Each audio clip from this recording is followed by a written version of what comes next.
This is AP Calculus, Unit 1, Lesson 9. This is the last unit, or last lesson in our unit until we start doing some other review before the pretest. All right, so we have 3 theorems that we've learned so far. They are the title, it's IVT, EVT, and MVT. Again, I told us you've written it once in the notes, you never have to write it again, but you do need to still know what they stand for. So, anyone, what does IVT stand for? Intermediate value theorem. All right, Arrow, EVT or MVT, which one do you remember for the name of? Nope, don't remember. Neither of them? All right, Ben, give me either of them. MVT is mean value theorem. Does anyone remember EVT? EVT is extreme value theorem because it proves extrema, the minimum and maximum. But let's come back here. So IVT, do we remember what we need to have in order to use IVT? Continuous. So you need this word in here, continuous.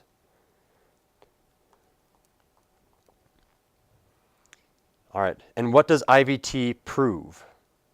That between f of a and f of b, there's some f of c that covers every y value in between those. Oh man, yeah, you said that really well. And I'm going to just do one word here. It proves heights. So yeah, your f of c that you're talking about, let's put that in here too. Yeah, it proves heights. And as you said, if you have the height of f of a down here, and you have the height of f of b, every height in between f of a and f of b has to be hit at least once by some f of c. You said that really well. Thank you, Ben. EVT, it stands for what again? Shout it out. Extreme value theorem. Yeah, all right. What do we need for extreme value theorem? Continuous and closed. Continuous and closed. So continuous and closed. So these are the words you're looking for in the problem. But sometimes they don't say the word closed. Sometimes they say an interval AB with brackets. Brackets means it's a closed interval also. So either of these two will work. And what does extreme value theorem guarantee? Or what does it prove? There's a minimum and a maximum. There's a minimum and a maximum. So give yourself some room. So it proves that there's a minimum and give some room, maximum, and some room under there too. Yes, perfect.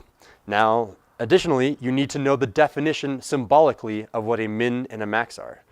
Do we remember what those definitions are? It's like f of x, or no, f of c is greater than or equal to f of x. Oh, that's for, which one are you doing? That's max. Max. So f of c is greater or equal to, say this second part again? F of x. F of x, perfect. And let me just translate here. So this is saying that any point that I choose will always, the height of that will always be bigger or equal to all of the other heights. X is all of the other heights. Perfect. And Arrow, do you want to finish this top one off for us? F of c is less than or equal to f of x. F of x, perfect. And that one is saying that the heights of all the other points C between A and B are always less than all of the other heights. That's the definition of minimum. Perfect. And MVT, what do we need? Anyone? Differentiable. Differentiable. It needs to be this. You have to have this word in the problem. Differentiable.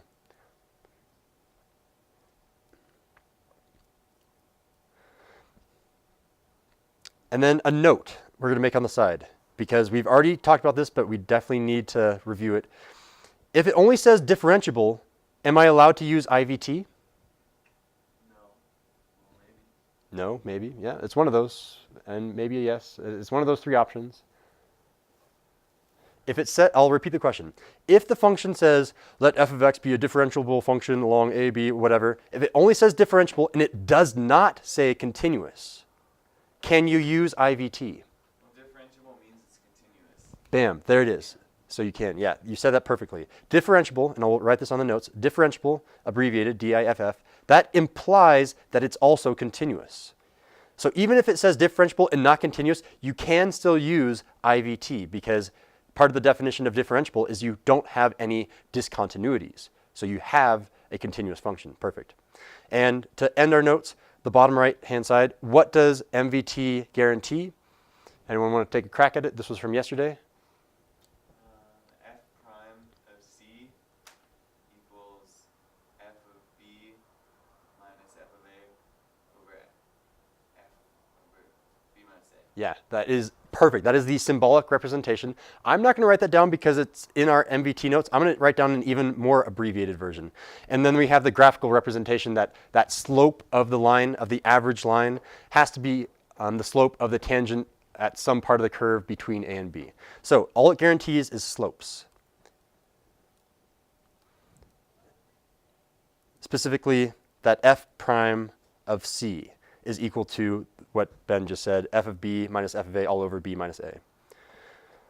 So if you're trying to prove slopes, you know exactly which theorem to go to. It's like, well, is this guaranteed? Oh, well, the slope is guaranteed if MVT is true. And we're going to start working on the homework together because I think this one is probably going to be the hardest homework assignment out of this entire unit. Are there any questions before we finish the notes? There's no summary today. That concludes the notes.